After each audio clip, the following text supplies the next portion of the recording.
c'est une agence qui est spécialisée dans l'exploitation de lieux éphémères.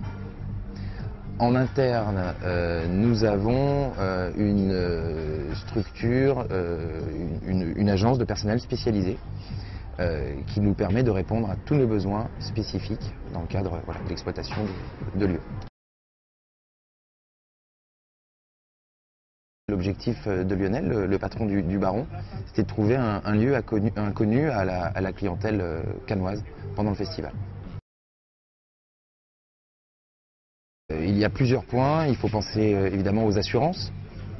Il faut souscrire des assurances spécifiques qui correspondent à la valeur de tout ce qui est confié par le lieu qui nous prête l'établissement, au nombre d'employés. Ça, c'est la partie assurance.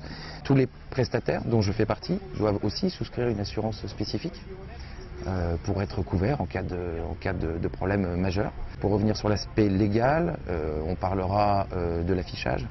Tarifs à afficher à l'entrée, tarifs à afficher à l'intérieur. Je te donne quelques exemples, mais il y en a vraiment beaucoup. Que visuellement tous les clients puissent voir tous les alcools et les softs qui sont à la vente. Mode de paiement, les stickers CB, Amex, voilà, c'est très très large. Quand on travaille dans un club, on n'a pas l'habitude de penser à tout ça, puisque ça y est déjà. Mais il faut revenir aux bases. Nous avons besoin d'une équipe sur toute la durée du festival. C'est donc 12 nuits. La législation habituelle ne nous permet pas de faire travailler les employés plus de 6 jours consécutifs. Mais avec mon comptable, nous avons pu établir des contrats qui sont des contrats en CIDD qui permettent tout à fait légalement de les faire travailler sur les 12 nuits. Et il faut bien vérifier que le club qui nous accueille a bien la licence 4 et l'autorisation de nuit. C'est un club privé, effectivement, donc on pourrait se dire que ce n'est pas un lieu complètement vide qui correspond à la majorité des lieux éphémères, mais on considère tout de même que c'est un lieu éphémère parce qu'il n'est pas adapté à la folie cannoise, à un tel débit. Initialement, c'est un petit club privé pour une clientèle tout à fait, dont le nombre est raisonnable, c'est 50-60 clients par soir. On a dû changer l'emplacement de la machine à laver les verres. On l'a mise à l'office, tandis qu'elle était initialement au bar. Et comme les bartenders n'auront pas le temps de laver un verre, ils seront débordés du début jusqu'à la fin, il fallait faire cette modification. On va faire le maximum pour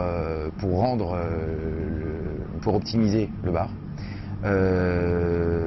Romain du Gwen Spirits sera sur place et pourra nous apporter aussi des conseils. Et moi j'apporterai mon expertise sur l'encaissement, sur comment installer les caisses, les machines à cartes, faire en sorte qu'ils servent et encaissent le plus vite. J'ai trouvé un système qui me permet de réaliser les mêmes contrôles que le système électronique. Ça prend un peu plus de temps, mais comme c'est un petit club, il n'y a que 2 bartenders, on s'en sort très bien. Il me permet de calculer le nombre de doses par alcool servies, c'est-à-dire ou vendues ou offertes, par bartender. Donc à la fin du service, j'ai fait mon petit calcul, mon ordinateur me donne un chiffre, et le bartender, je dois comparer avec ce que le bartender va me rendre. Voilà. S'il n'y a pas de différence, c'est que c'est bon.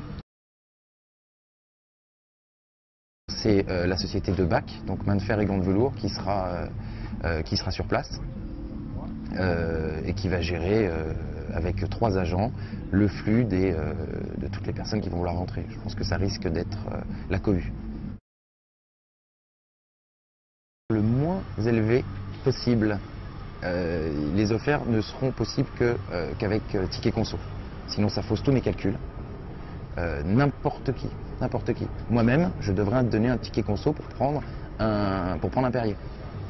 Le pourcentage, on peut l'estimer à 10%. Comme l'année dernière, MHD, c'est-à-dire Mouette et Belvédère, Schweppes, Singabir, et un nouveau partenaire diesel. Il ne faut rien faire, il ne faut rien dire, il faut juste connaître BAC, c'est tout. Juste connaître BAC, c'est tout. Juste connaître BAC, c'est tout.